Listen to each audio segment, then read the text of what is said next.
First and foremost, one of the things that I admire the most is the sense of purpose, of direction, of commitment, of determination, and of nationalism and patriotism that I see here from President Awaki since we had time yesterday. It's very clear that he knows exactly what his country needs. And it's very clear that the people are quite determined to develop and have a sense of self-reliance and self-sufficiency in things. And so today we went to see the big dam here, and I was impressed. It's 33 million cubic meters of water that they have, and they have 10,000 hectares that they want to irrigate with that. They're doing already 1,000 hectares of that. It's a lot of area for livestock. They're doing dairy. We went to see a lot of dairy farms that they're having. They have also areas where they're cultivating quite a lot of fruits. They're also doing quite a lot of coffee production and all of that. So when I got over here, I was impressed with the density of infrastructure. President Awaki took me to see an area where they were doing irrigation. And instead of doing the regular pivot irrigation, he has one that you can actually do from the top, which is quite, again, credit to the fact that they are innovating themselves. They're not just simply copying from others. And so I came away from this particular visit very excited on the farm visit with three things. First is that the capacity of the Eritrean population and the research institutions to really do great engineering work is superb. The Eritrean Mapping and Information Center did a lot of the dams that I see over here in other countries. Most of those the dams that only be contracted out to foreign contractors to do them, and they did them here. We went over there and we saw a lot of giant tanks in which they pump water to irrigate and also to provide water to households. And I was surprised that a lot of it was actually done by students. You know, in other countries that would be done by big engineering firms. And so I think that from where I am today, I see three big things that we want to do with this perimeter that we came in today. First is to help the president to develop what we call special agro-industrial processing zones.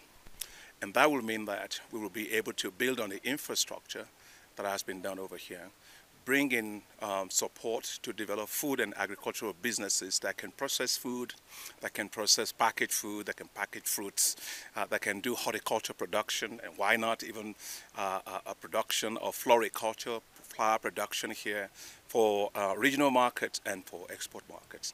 I told the president that we'll also support them to develop a financial system that will support agro-industrialization in the country. And in addition to that, we were also talking about how to support, use Eritrean skills and capacity to help other countries, especially in engineering, because I marvel at some of the things that I've seen here. And I was telling him that, you know, why we need to develop a way in which we can support Eritrean engineers to work with other countries and perhaps even have the idea of an Africa engineering corps that you can take and you can deploy for major engineering works in different parts of Africa. I told the president that there are many areas in which we look forward to supporting him. And one area, of course, is in the area of the blue economy. You got the sea over here. The issue is how do we make sure that you benefit quite a lot of that. In aquaculture, it's a big thing, but also making sure marine fisheries, it's supported.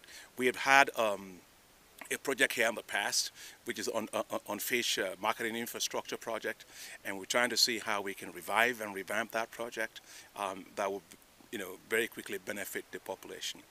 And the other area that we are very big on is on energy. Eritrean solar that we have, which is 30 megawatts, for which we are investing $56 million. It's the first of it, but we want to do more solar projects also in this country, so we'll continue to do that. We see opportunities also here to do even investment in wind power as well in the country, which is very good.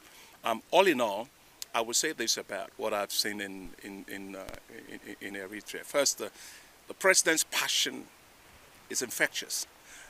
His vision, his commitment to his country, to his people, and you know, when you're from the outside and you hear things about Eritrea, it's a different thing when you actually come here and you listen to him, you see him.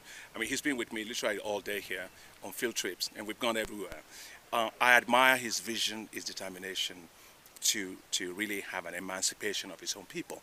And I think that's very good. I also came away from my trip with a great admiration for the people here in terms of their sense of trying to do things by themselves, which is always very good. You know, development, as far as I'm concerned, it's about pride. Nobody's going to do development for you. You have to do it with pride. You have to have it in yourself to do it. And I'm amazed with what they've been able to do here by themselves. So I did tell the president that he can be sure that the African Development Bank will give a lot more support to Eritrea in many areas, from agriculture to energy, to blue economy, to developing the financial markets, to developing special agro-industrial processing zones, above all to also use your own experiences to support other countries. You know, so all in all, I came here inspired. I'm living tremendously inspired by the president and by what I've seen. So you can be sure the African Development Bank will be here to partner, to handhold, and to be a partner of choice to help to transform this country in your drive.